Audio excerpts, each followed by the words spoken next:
Okay, welcome back to Lon's Rods. That's the oil filter Wix 51056 for these Cub Club cadets.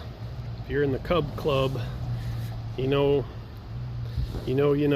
So, jerked out the good engine on this thing that's seen better days. She is pretty clapped out. So got the rebuilt, put the starter in, and she feels like she's got compression, so we'll see.